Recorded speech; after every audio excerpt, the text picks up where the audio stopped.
Bienvenue sur la chaîne C'est pratique et dans cette vidéo je vais partager avec vous comment réparer cet ordinateur.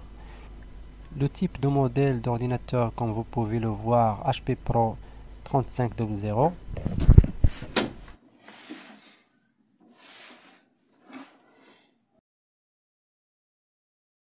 Nous allons maintenant apprendre davantage sur le problème de cet ordinateur. Lorsque l'alimentation est fournie et que le bouton de démarrage est enfoncé, la LED cliente pendant quelques secondes, puis s'éteint.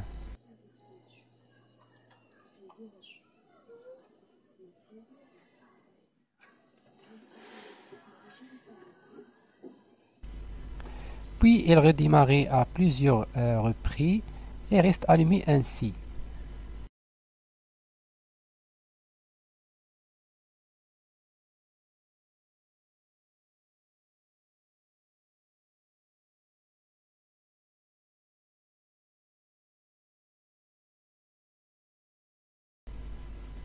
Maintenant, dans de tels problèmes, la carte mère doit être retirée de la boîtier.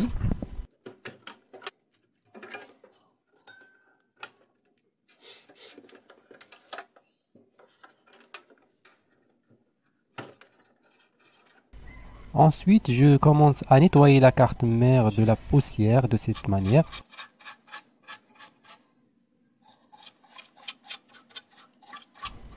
L'un des MOSFET de circuit de processeur semble carbonisé, ce MOSFET là.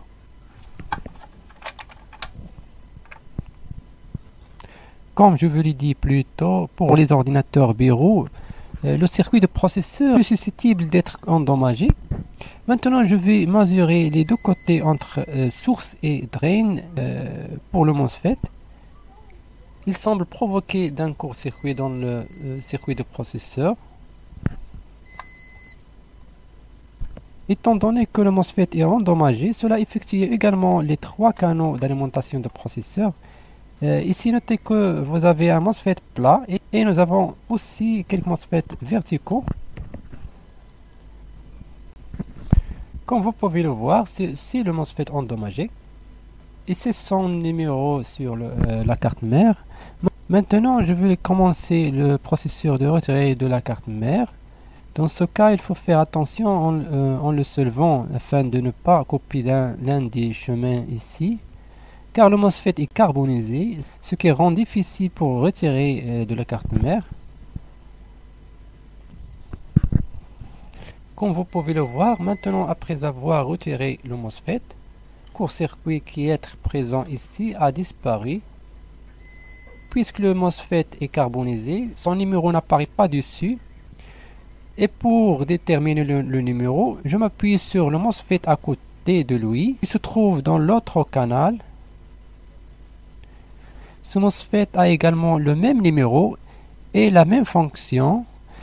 Maintenant, le MOSFET peut être remplacé simplement par un MOSFET de même numéro ou un MOSFET similaire peut être utilisé. Cependant, certaines choses doivent être prises en compte. Comme vous voyez, lors de la recherche de numéro de ce MOSFET, j'ai trouvé qu'il s'agit de MOSFET N-channel. Dans ce cas, je vous conseille de regarder la vidéo expliquant les types et le fonctionnement de MOSFET. Vous trouverez le lien vidéo dans la description. Maintenant, je vais remplacer le MOSFET endommagé par un autre MOSFET, pas avec le même numéro, mais comme vous pouvez le voir, le MOSFET N-channel en tant compte de la tension. Pour les raisons de brevité, je me suis appuyé sur un MOSFET retiré de circuit de processeur. Comme vous pouvez le voir, c'est le MOSFET sur lequel je vais m'appuyer. Il est N-channel, comme vous pouvez le voir. Je vais enlever. Après cela, je vais l'installer sur la carte mère à la place du MOSFET endommagé.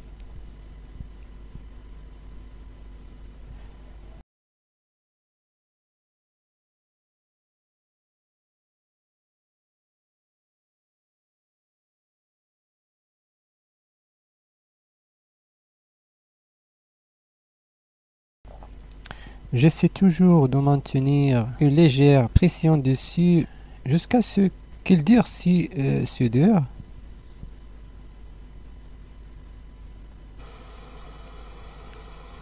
Maintenant, je commence le processus d'installation de processeur dans le socket.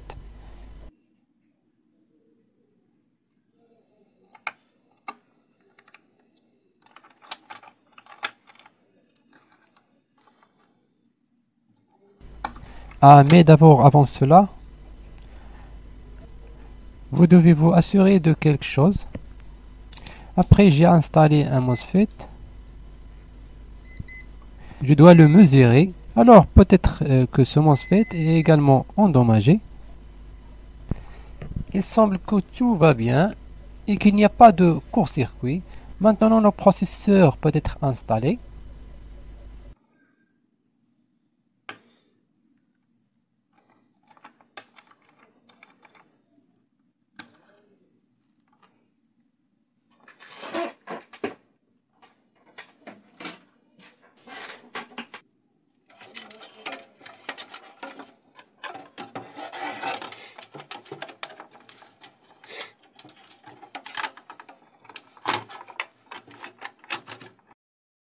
Une fois toutes les pièces de l'ordinateur assemblées, je ferai un test.